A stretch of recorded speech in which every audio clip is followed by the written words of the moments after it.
much for coming. I gather that there are people waiting as early as 3 o'clock this afternoon, so it's a big one for the time. If we fall asleep, we shouldn't take it. That's exactly right, yeah. I think I'll start with you, Cate, because I gather you were the first of the two of you to sign on to the project. And I gather it came to you pretty soon after you won your Oscar for Blue Jasmine, and so presumably a lot of scripts were coming your way in that moment, as always, but even maybe more so at that moment. So I wanted to start by asking, what was it about this script that really compelled you and spoke to you? I can't remember a lot about what happened after I won the Blue Jasmine, but I went straight onto the set of Todd Haynes' film Carol, and I'm very, very slow at reading scripts, and I got a call during filming from my agent Hilda Creeley, who said, you know, you've got this script, Truth. And I said, I know, I'm going to read it. And she said, well, if you don't read it by tomorrow, they're moving on. So that was, you know, a bit of a red rag to a greedy bull. And so I read it at one sitting. And, you know, and I think when people see the film, it really does go like a freight train. And it was a revelation to me. I mean, I knew about the Bush Guard story, and I knew of Dan Rather, but I didn't know about Mary, you know, as a human being, nor of the fallout of the so-called scandal. And was there something about the character in particular that intrigued you, or the sort of what was it about the character that intrigued you? It's interesting you say that. Always, for me, the character per se, or in this case, the real life person, is in a way the last point of entry for me as an actor. It's always the subject matter. You know, I've played characters that have died on page 9, you know, simply because I've wanted to be part of the project. Yeah. And I don't know whether that comes, you know, from a background of theatre, you know, that sense of ensemble. But yeah, it was really to do with the subject matter. And even though it seemed to be a very specific American story, I felt it had sort of interest, global interest, because it really is about, sort of as Mary describes, you know, that crucible of, you know, politics and, you know, corporate Western cultures and politics, which is often a very unhealthy, unsavory mix. Yeah. Well, I'll ask you the same question. I mean, I think people obviously know, they're very familiar with All the President's Men, but they may not know that you made another film in which you, or maybe many people do, but you made another film in which you play a journalist, which is Up Close and Personal, a really charming film with Michelle Pfeiffer. So this is, as to my count, third film in which you play a journalist, is that right? Yes. There's no others that we should be aware of. Is there something to that for you? Is there something particular? Do you think something inherently interesting about those kinds of roles for you, or is it for you also the individual project that really determines it? Well, yes, I'm interested in journalism because I can't imagine a society without journalism.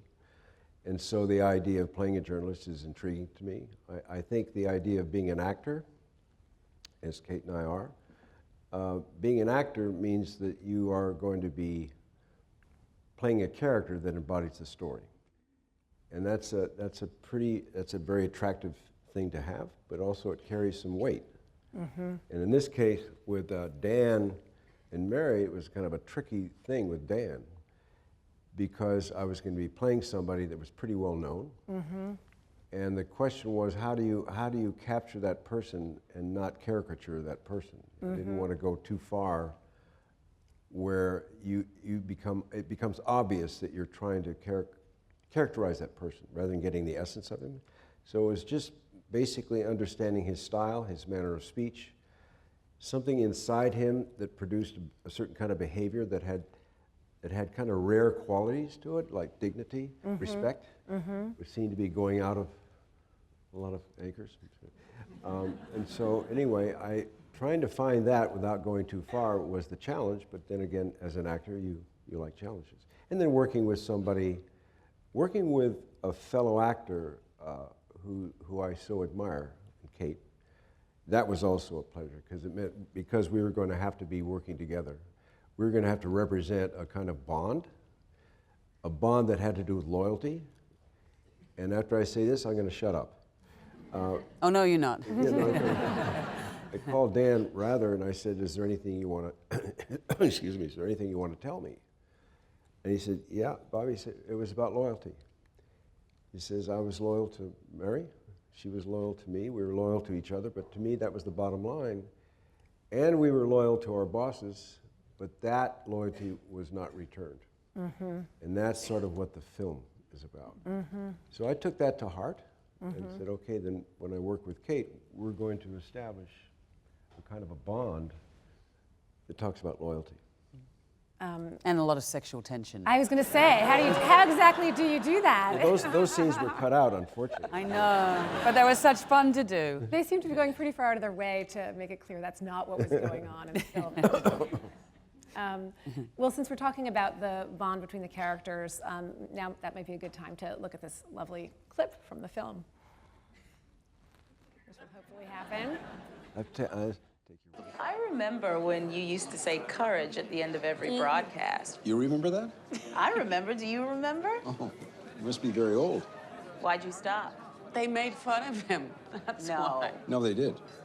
Seriously. Oh, yeah. Can you imagine that? Go on, give us a courage, Dan.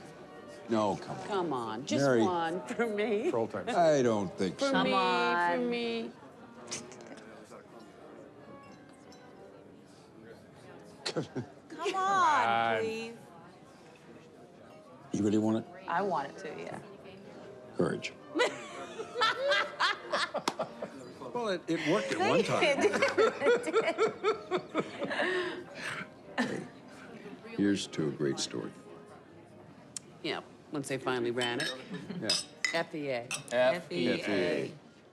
When this thing happened in 2004, I was sort of vaguely aware of it. You couldn't be too much aware of it because it was an open and shut case. It was up and down, over and out, so quick.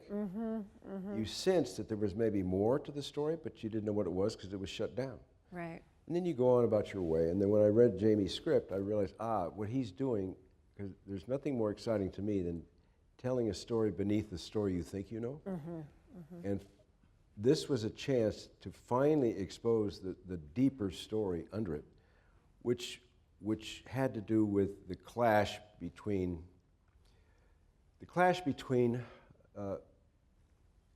politics and journalism, and politics sometimes intruding on the truth or attempting to intrude on the truth. I thought that was a pretty good story, and there are these wonderful characters to embody the story. And it's certainly the story of the script, yeah. Yeah, so it was a really good script because what he did was he dug down deep. He went down into the bones of this story. And when it came out, I think that the feeling I had as an actor that I was happy to make a contribution as an actor to the story, but on a more personal level, I felt that Dan and Mary suffered enormously over the years, a lot longer. We were just actors that were going to step in and play them and maybe do something that would open things up that got shut down. But these guys had to live with being shut down for years and years and years. So the idea of playing a role in a project that would open things up and give them their day in court, which I thought they well deserved, was very appealing to me. I think what made the story compelling for me was, of course, the specific episode that the story, that the film describes, but I think the film invites larger questions about, media ownership and the role of the investigative journalist and perhaps the erosion of investigative journalism since 2004, which is only 11 years ago.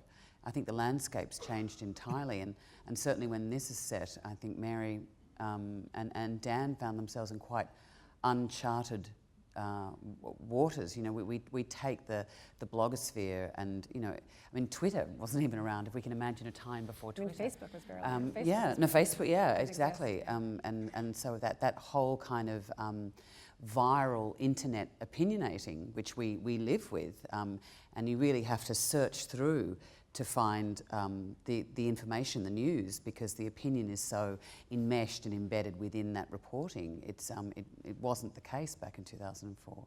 And so I find that very interesting, to look back in such recent history and think, gosh, so much has changed so rapidly without us processing how we feel about it. But something I do find interesting is that, not living in the States, I live in Australia, and remembering the second Bush election, the Bush-Kerry alternative campaigns, is that I very much from afar received the information, maybe that's via Murdoch, I received the information about the Swift boat stuff, but the Bush Guard story, which had long been socialised, not only in Texas, but nationally amongst journalistic circles. I mean, Mary wasn't, and her team weren't the only journalist chasing that story. Right. That stuff died, as Bob said, very, very quickly, and I think it's very interesting now to look at why did one accusation swim and the other one sink without trace. Well, I think some people would argue that it's possible that the way that story went down did not help its credibility or give it liftoff. But I'm sure there are many people vocally critiquing the Swift boat story as well. Yeah, and I mean, I don't think the film tries to answer that, but it certainly asks the questions. I mean, hopefully the film's a provocation. Yeah, otherwise it'd be propaganda.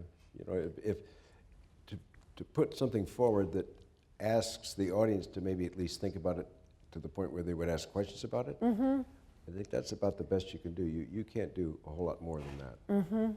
By the way, while we're at it, you were mentioning All the President's Men. I'd like to make one point about the difference. It's very transparent in this film. All the President's Men, both stories were about two reporters fighting against the odds to get the truth out. And the odds were enormous because it had to do with the whole administration, a whole political administration that ran the country. And in All the President's Men, the two reporters were working so hard, but they had the support of their editor and the newspaper. In other words, their bosses. With Dan and Mary, they did not have the support of their bosses. And I think the film brings that out. It's for the audiences to decide how they feel about it. But it feels to me like a story that needs to be told about what kind of controls corporations put over free speech, digging out for the truth and so forth. I mean, without getting into all the details of the movie, one of the things I do like about the movie is it doesn't, it sort of raises that possibility, but it doesn't try to sort of suggest that that is the main and only factor that was at play in the way that things went down. But I do think that that's probably sort of an aspect of it that people have thought less about than the other things that brought the story down. So I like that about it. And of course, with All the President's Men, there wasn't the question of whether there was journalistic error at play. So there wasn't reason to lose their boss's support. You know what I'm saying? There wasn't immediately that same outcry of missteps. So, but I see what you're saying for sure about the difference. But there's still, I mean, surely the journalist's role in any functioning democracy is to ask questions. But the film points to perhaps there are some, parts of our society that aren't open for those questions to be asked. Well, there's a great line in the film where Dan says to the young reporter, Mike Smith, he says, when you stop asking questions, that's when America loses. Let's bring Mary and Dan onto stage if they're ready and willing.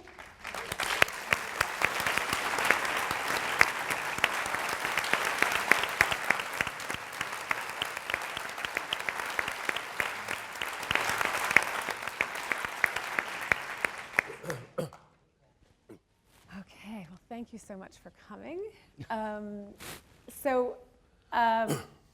I can only imagine how unbelievably satisfying it must be after both of you experienced so much criticism professionally in public to have a movie like this. And of course, the film depicts you both very, very heroically. And so I just thought I'd start by asking if, given the way that the story did end up sort of imploding for many reasons, whether either of you do feel like you made mistakes during the production of this segment. Journalism is not a precise science. It's a sort of crude art. And if the test is you don't run a story unless you can make no mistakes and do it perfectly, then very little quality journalism of integrity ever gets out. And I think the question in the story is not what mistakes you made in putting it together. And in this dark period, obviously the darkest period of my own career, the fact that we made mistakes, that we didn't do things perfectly, shouldn't obscure the fact that we reported the truth. And what made us vulnerable is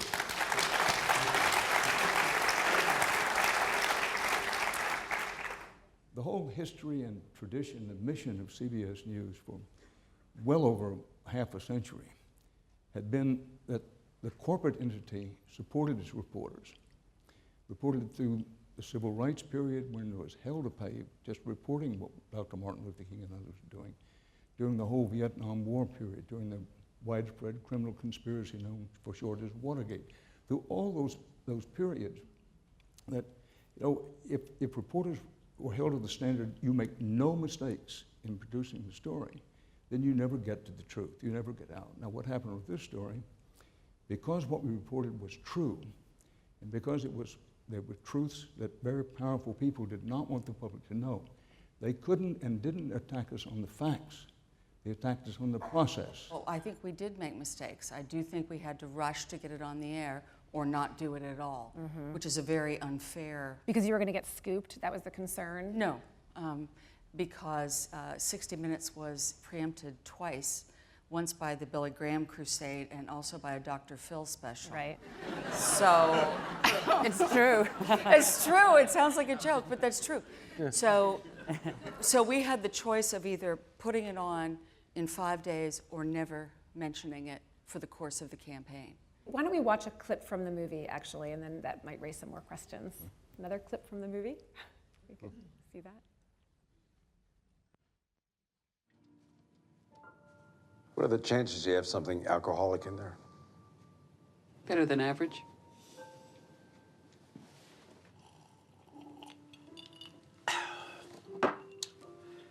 How long have we known each other? Oh, Jesus, is it that bad? They're going to start an investigation. And CBS wants to appoint an independent panel to take a look at how the story is put together. And I'm going to announce it tomorrow. I'm going to apologize for the story on air. Andrew asked you to apologize? He didn't ask. Dan, that's surrender. Ever since you know. Burkett changed his story, Andrew feels that CBS can't afford the risk to its reputation. Oh, God, he knew. Even before we went down there, he just wanted to get Burkett on tape. Mary, you got to promise me something. Stop worrying about me. No, well, that's not going to happen. You got to protect yourself now. We all do.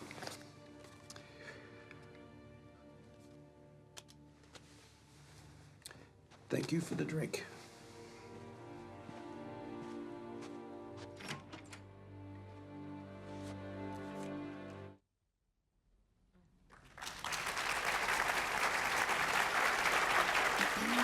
Where I think the movie resonates today is that it's less about what happened 10 years ago in one particular story, the details of that story. It's much more about starting a new and broader conversation about what the role of journalism, and particularly investigative journalism, should be in a democracy such as ours. That's the overarching importance of this film, which is extraordinarily well done. Flawed as our process may have been, including what we did and didn't do with the documents, the facts of the story, the truth of the story, was what it was. And what the film deals with, and the reason I think it does echo to it, perhaps more importantly today than it did even at that time, was, do you want a form of journalism that is afraid to ask the tough questions of power? Do you want a form, or do you not want American journalism to speak truth to power, to expose the secrets that matter, important secrets that matter, that people in power, whether they be Democrat, Republican, or mugwoman, if they want to keep something secret, journalists' job is to knock on doors and say, what's going on in there, and ask tough questions and tough follow-up questions. Now, we're at a point that we have to decide as a people, as a society, do we want that kind of investigative journalism, flawed as it's bound to be, sometimes more than others, or do we not? Yeah.